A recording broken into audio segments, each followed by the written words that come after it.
100% fees రాయితీతో AI నేర్చుకోవాలనుకుంటున్నారా? Attend quality thought gen AI test 2025.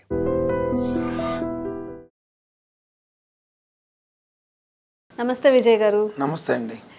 ఇప్పుడు స్టాక్స్లో ఇన్వెస్ట్ చేయాలి అనుకుంటున్నవారు ఎలాంటి స్టాక్స్లో ఇన్వెస్ట్ చేస్తే మంచిది, అలాగే ఈ 2025లో రాబోయే డేస్లో ఎలాంటి స్టాక్స్లో మనం ఇన్వెస్ట్ చేస్తే రిటర్న్స్ అనేవి మంచిగా ఉంటాయి? ఇప్పుడు మార్కెట్స్ అయితే అంతర్జాతీయ జరిగేటటువంటి ఇన్సిడెంట్స్ వల్ల మార్కెట్ బాగా హై నుంచి ఒక 2000 పాయింట్ల దాకా కిందకు వచ్చింది మేడం. ఓకే, బాగా పడింది. అక్కడ ట్రంప్ ఎలక్షన్ అవ్వనివ్వండి, ట్రంప్ మళ్ళీ గెలవడం అవనివ్వండి, ఈ చైనా ఆర్థికంగా చాలా కీలకమైనటువంటి మార్పులు చేసి ఇన్వెస్టర్ని అట్రాక్ట్ చేసింది. ఆఫ్టర్ కరోనా చైనా ఇంతలాగా ఈ ఎకనామిక్ వైజ్ ఇంత చేంజెస్ తేవడం ఈ ఇయరే జరిగింది. సో ఈ 3 years నుంచి ఏవైతే మన దగ్గర ఇండియన్ స్టాక్ మార్కెట్స్లో ఉన్న లాభాలన్నీ ప్రాఫిట్ బుక్ చేసుకోవడం అనేవ్వండి, లేదంటే ట్రంప్ ఇంపాక్ట్ వల్ల ఆ ఫారెన్ ఇన్స్టిట్యూషనల్ ఇన్వెస్టర్స్ ఎవరైతే ఉన్నారో వాళ్ళ డబ్బుల్ని విత్డ్రా చేసి అటు డాలర్స్లోను లేదంటే యుఎస్ మార్కెట్స్లోను ఇన్వెస్ట్ చేయడం వలన చైనా కొద్దిగా అట్రాక్టివ్గా నా దగ్గర $1 బిలియన్ పెడితే ఇంత రిటర్న్స్ ఇస్తాను అది ఇదంటే కొద్దిగా చైనా అట్రాక్టివ్ స్కీమ్స్ అన్ని స్టార్ట్ చేయడం వల్ల అవనివ్వండి మన ఇండియన్ మార్కెట్స్ బాగా డౌన్ఫాల్ అయినాయి. బట్ నేనేమంటానంటే ఇదే రైట్ టైం ఇండియన్ మార్కెట్స్లోకి ఎంటర్ అవడానికి. కొత్తగా ఎవరైనా 10,000తోనో 1,00,000 రూపాయలతోనో రావడానికి ఎవరికైనా ఇదే రైట్ టైం. ఎందుకంటే అందరూ భయపడి అమ్మేసుకునేటప్పుడు కొనుక్కునేవాడు తెలివైనవాడు, అందరూ ఎగబడి కొనేటప్పుడు అమ్మేసుకునేవాడు తెలివైనవాడు. డిమాండ్ అండ్ సప్లై అనేది బ్యాలెన్సింగ్ గా ఉండాలి. అందరూ భయపడి అమ్మేసుకునేటప్పుడు మీరు కొనాలి, అందరూ ఎగబడి కొనేటప్పుడు మీరు అమ్మాలి. కావాలంటే చూసుకోండి, అంత దూరం ఏం వెళ్తాం, కొండాపూర్ ఎక్కడ, గచ్చిబౌలి ఎక్కడ, నానక్రామ్ కూడా ఎక్కడ అనుకున్న భయపడి ఉన్నప్పుడల్లా కొన్నోళ్ళు ఏమయ్యారు, ఇప్పుడు కోటీశ్వర్లు అయ్యారు. అసలు కొల్లూరు హైటెక్ సిటీ అన్ని ఇంకా బీభత్సం అయిపోతుంది, ఇప్పుడే కొందాం అనుకున్న వాళ్ళందరూ ఇప్పుడు స్ట్రక్ అయ్యారు. రియల్ ఎస్టేట్ కానివ్వండి, ఏ ఇన్వెస్ట్మెంట్ అయినా అంతే. మన డిమాండ్ పెరిగి సప్లై ఒక జోన్కి వచ్చేటప్పటికి అక్కడ అమ్మినవాడు తెలివైనవాడు, ఈ డిమాండ్ జోన్ ఏం లేదు అనుకునేవాడు ఎంటర్ అయ్యేవాడు తెలివైనవాడు. సో టాప్ లో అమ్మాలి, బాటమ్ లో కొనాలి. మనం ఇండియన్ మార్కెట్స్ ఇప్పుడు బాటమ్ లెవెల్స్ లో ఉన్నాయి. బట్ ఈ ఇంపాక్ట్స్ ఎన్ని రోజులు ఉంటాయి అంటే, ఇప్పుడు రేపు 1వ తారీఖున తీసుకున్న ఫిబ్రవరి 1వ తారీఖున మన ఇండియన్ బడ్జెట్ అనౌన్స్మెంట్ ఉంది మేడం. ఈ ఇండియన్ బడ్జెట్ లో మనకు వచ్చేటటువంటి అట్రాక్టివ్స్ కొన్ని ఉంటాయి. ఈ అట్రాక్టివ్స్ వల్ల మన ట్యాక్స్ పేయర్స్ కానీ లేదంటే కార్పొరేట్ సెక్టార్స్ కానీ బ్యాంకింగ్ సెక్టార్స్ కానీ ఏదైనా అడ్వాంటేజ్ అయ్యేలాగా కొన్ని మార్పులు ఏమన్నా జరిగితే మళ్ళీ మన ఇండియన్ స్టాక్ మార్కెట్ లో స్ట్రెంత్ కంబ్యాక్ అవుతుంది. డాలర్ తో మన ఇండియన్ రూపీని స్ట్రాంగ్ చేయడం కోసం ఆల్రెడీ ప్రణాళికలన్నీ రెడీ చేసి పెట్టుకున్నారు మన ఇండియన్ గవర్నమెంట్ వాళ్ళు. ఇంకా రానున్న సంవత్సర కాలంలో మన ఇండియన్ మార్కెట్స్ బాగా అయితే ఉంటాయి. ఈ ఫాల్ అనేది మేము అనుకోవటం బాటమ్ లెవెల్స్కి వచ్చింది.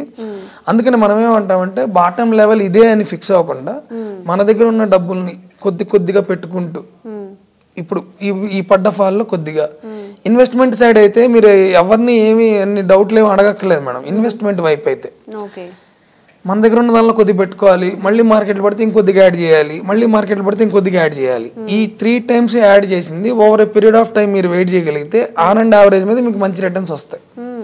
ఎప్పుడు ఇండియన్ మార్కెట్స్ పడ్డా మనం ఇన్వెస్ట్ చేయమనే చెప్తాం. ప్రజెంట్ ఆ స్టేజ్ లో ఉంది. ఇంకపోతే 2025లో రేజ్ అయ్యేటటువంటి స్టాక్స్ ఏమున్నాయి, అవకాశాలు దేనికి ఉన్నాయి అనేది మీరు అడిగారు నన్ను. ఈ 2025లో మన గవర్నమెంట్ ఆఫ్ ఇండియా ఎక్కడ డబ్బులు ఖర్చు పెట్టబోతుంది, లేదంటే మన కంపెనీస్ ఎక్కడ డబ్బులు ఖర్చు పెట్టబోతుంది. కంపెనీస్ అంటే లైక్ ఎస్బీఐని మీరు గమనించే ఉంటారు. ప్రతి పెట్రోల్ బంక్ లోను ఎస్బీఐ క్రెడిట్ కావాలా, కార్డు కావాలని మిమ్మల్ని అడుగుతారు. మాల్స్ లో మోస్ట్లీ ఎస్బీఐ ఎక్కువ అడుగుతూ ఉంటుంది పెట్రోల్ బంక్స్, మాల్స్ లో. ఎందుకు అడుగుతున్నారంటే బై 2027 కల్లా ఒక 34 కోట్ల మంది ఎక్కువ క్రెడిట్ కార్డులు వాడతారనేది వాళ్ళ ఐడియా. ఒక కంపెనీ రన్ చేస్తున్నారు వాళ్ళు. నేనేమంటా అంటే మీరు ఈగల్స్తో తిరిగితే ఈగల్స్ లాంటి ఆలోచనలు చేస్తారు, బాతులతో తిరిగితే బాతు లాంటి ఆలోచనలు చేస్తారు. కంపెనీలు ఎలా ఆలోచిస్తున్నాయో మీరు అలా ఆలోచించండి అంటున్నాం మనం. మారుతి ఏమైనా అనౌన్స్ చేసిందంటే రానున్న 2 yearsలో 30 కోట్ల కార్లు ఎక్స్ట్రా తయారు చేయాలి అని చెప్పి టార్గెట్ పెట్టుకున్నారు వాళ్ళు. 30 కోట్ల కార్లు కొంటారంట. ఇప్పుడు 18 to 20లో ఉన్నటువంటి ఎవరైతే పీపుల్ ఉన్నారో వీళ్ళందరూ ఎంప్లాయ్మెంట్ అయ్యి ఎంప్లాయ్మెంట్ తర్వాత క్రెడిట్ కార్డులు తీసుకొని క్రెడిట్ కార్డుల తర్వాత కార్లు కొనుక్కొని ఇలా తిరుగుతారనేది SBI మారుతి ఐడియా. ఓకే. మన ఇండియన్ మార్కెట్ అంత కెపాసిటీ ఉంది. ఇంకా PVR వాడి ఐడియా ఏంటంటే యూరోప్లో ఉన్న జనాభా, ఒక కంట్రీ జనాభా ఒక నైట్ షోకి వెళ్తున్నారంట మన ఇండియాలో. ఏంటండి యూరోప్లో ఉన్న ఒక కంట్రీ జనాభా ఎంతైతే ఉంటుందో మన ఇండియాలో సెకండ్ షోకి వెళ్ళే వాళ్ళ సంఖ్య అంత ఉండిద్దంట ఇప్పుడు ప్రెసెంట్. ఇది డబుల్ అవుతుందంట రానున్న కాలంలో. నైట్ లైఫ్ కి అలవాటు పడతారు అంటున్నారా? అంటే మన ఇండియన్ మార్కెట్ పొటెన్షియల్ చెప్తున్నాను నేను. అంటే మన ఇండియాలో ఉన్నటువంటి శక్తి చెప్తున్నా. యూరోప్ కంట్రీ జనాభా ఇక్కడ సెకండ్ షోకి వెళ్ళే వాళ్ళ జనాభా ఈక్వల్ ఉంది. కొన్ని కోట్ల క్రెడిట్ కార్డులు అమ్మాలని SBI ట్రై చేస్తుంది, కొన్ని కోట్ల కార్లు తయారు చేయాలని మారుతి ట్రై చేస్తుంది. ఇంకా ఫార్మాలో ఇంకా వ్యాక్సినేషన్ కావాలి, ఇంకా కరెక్ట్ వ్యాక్సినేషన్ లేదని చెప్పి Ranbaxy, Bharat biotech, doctor Reddy's, sun pharma, Cipla, Biocon ఇలాంటివన్నీ ట్రై చేస్తున్నాయి. నేను చెప్పాను కదా మేడం, మనం ఆ కంపెనీలు ఎలా ఆలోచిస్తున్నాయి, Indian government health and insurance రంగానికి ఎన్నో వేల కోట్లు కావాలి ఇంకా అని ఆలోచిస్తుంది. రోడ్స్ అండ్ రవాణా, ట్రాన్స్పోర్ట్ బాగుండాలి, ఇంకా రోడ్లు ఎన్నో కోట్ల మైల్స్ రోడ్లు వేయాలని చెప్పి ఇండియన్ గవర్నమెంట్ ఆలోచిస్తుంది. రానున్న కాలంలో పరిశ్రమల స్థాపన ఇంకా ఎక్కువ అవుతుంది, పర్సనల్ లోన్స్, ఈ బిజినెస్ లోన్స్ ఎక్కువ ఇవ్వాలని చెప్పి గవర్నమెంట్ ఆలోచిస్తుంది.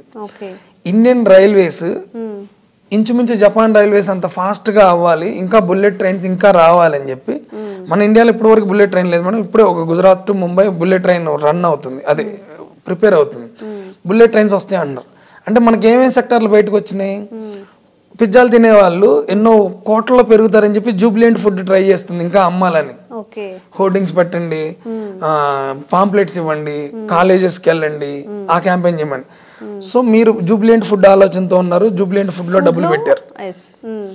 మీరు ఇండియన్ గవర్నమెంట్ ఆలోచనలో ఉన్నారు, రోడ్స్ అండ్ హైవేస్ మీద డబ్బులు పెట్టారు.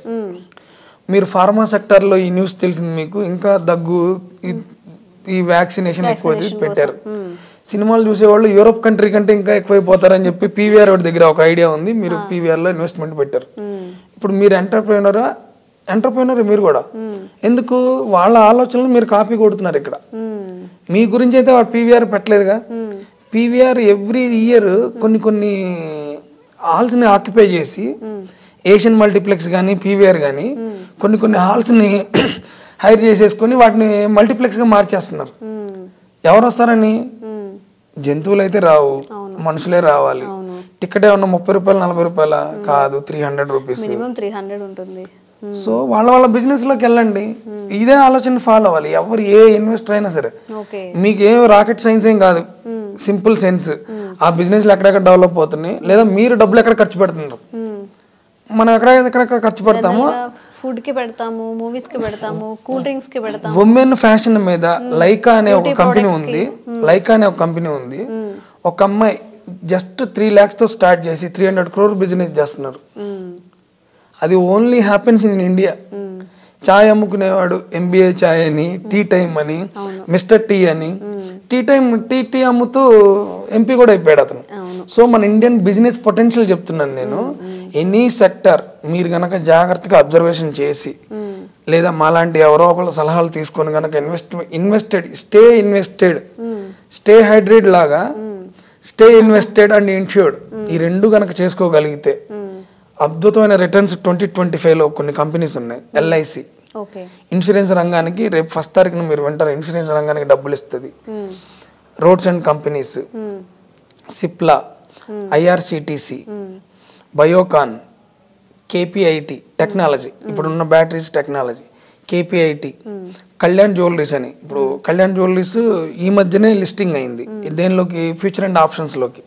నాగార్జున గారి ద్వారా మన తెలుగు రాష్ట్రాల్లో చాలా మందికి కళ్యాణ్ జ్యువెలరీస్ తెలుసు. Kalyan jewellers, Jio finance, Reliance వాళ్ళది. ఈ స్టాక్స్ అన్ని 2025లో మంచి పెర్ఫార్మెన్స్ అయితే పక్కా చేస్తాయి మేడం ఇవి.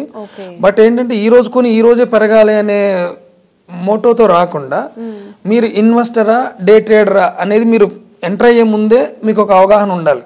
ఈ ఇన్వెస్ట్మెంట్ నేను 6 months కి చేస్తున్నా అంటే నా సలహా వేరేలాగా ఉంటది. ఈ ఇన్వెస్ట్మెంట్ నేను 5 years కి చేస్తున్నా, మన సలహా వేరే ఉంటది. అంటే మీరు చూడాల్సిన పాయింట్స్ కూడా వేరే ఉంటాయి. అలా కొన్ని డిఫెన్స్ స్టాక్స్ ఉన్నాయి మేడం మన దగ్గర. డిఫెన్స్ వైజ్ కూడా మార్కెట్ బడ్జెట్ అలొకేషన్స్ బాగానే ఉంటాయి. ఓకే. సో డిఫెన్స్ హెచ్ఏఎల్ అనే ఒక కంపెనీ ఉంది, హెచ్ఏఎల్.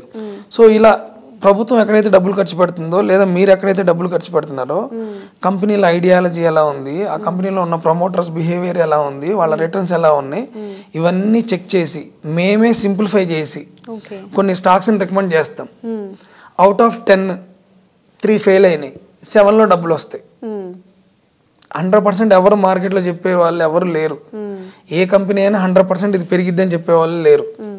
సో మనకున్నటువంటి మనీని వీటిల్లో డివైడ్ చేసుకోగలిగితే మార్కెట్ సిచ్యువేషన్స్ ఎలా ఉన్నా మీ ఆర్థిక అవసరాలు మీరు ఏదైతే ఆర్థిక లక్ష్యంతో దానిలోకి వచ్చారో ఆ ప్రాఫిట్స్ అయితే ఖచ్చితంగా వస్తాయి. ఓకే.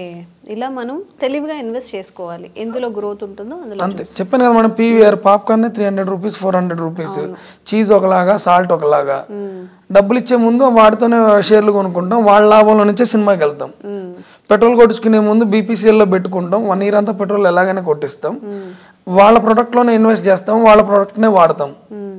ఇప్పుడు దాకా మీరు కన్జ్యూమర్ మైండ్ సెట్లో ఉన్నారు, మేము అదే కన్జ్యూమర్ మైండ్ సెట్ని ఇన్వెస్టర్గా కూడా మారమంటున్నాం. బ్యూటీ ప్రొడక్ట్స్ ఇందాక చెప్పినట్టు లైకా అది లిస్టింగ్ కూడా చేశారు. జొమాటోలో మనం ఎన్ని ఆర్డర్లు పెట్టుకున్నాం, జొమాటో ఐపీఓ మాత్రం తీసుకోం. జొమాటో ఐపీఓ తీసుకుంటే వాడి బిజినెస్లో పార్ట్నర్ అవుతున్నారు. వినియోగదారుడి నుంచి వాటాదారుడుగా మారమంటున్నాం మనం. ఈ ఎంటర్టైన్మెంట్ ఛానల్స్, ఎంటర్టైన్మెంట్ రీల్స్ అవి ఇవి చూసే బదులు స్టాక్ మార్కెట్ నాలెడ్జ్ ఉంటే అందులోనే కొన్ని సలహాలు చెప్తూ ఉంటారు. వినంగా మనకు కూడా ఒక ఐడియా వస్తుంది. చేసే పనిని ఇటు మార్చేయమన్నాం. అదే 24 అవర్స్ అదే 3 అవర్స్ టీవీ చూసే బదులు 1 అవర్ టీవీ చూసేసి మిగతా 1 అవర్ ఇది చేయండి. ఒక వెబ్ సిరీస్ మొత్తం ఒకటే నైట్ చూడాల్సిన అవసరం ఏముంది? ఒక ఎపిసోడ్ చూసి ఒక ఎపిసోడ్ ఇది చూడమంటున్నాం మనం. ఎంటర్టైన్మెంట్ తో పాటు ఎడ్యుకేట్ కూడా అవ్వండి అంటున్నాం. ఓకే, అది చాలా క్లియర్గా చెప్పారండి. అంటే ఒక బేసిక్ నాలెడ్జ్ అయితే వచ్చింది. నిజంగా మిమ్మల్ని అప్రోచ్ అయ్యి ఎవరైనా ఇన్వెస్ట్ చేయాలి అనుకున్న వాళ్ళు ఒక సేఫ్ సైడ్ అయితే ఉంటారు. అదే. థ్యాంక్ యూ అండి. Thank you ma'am.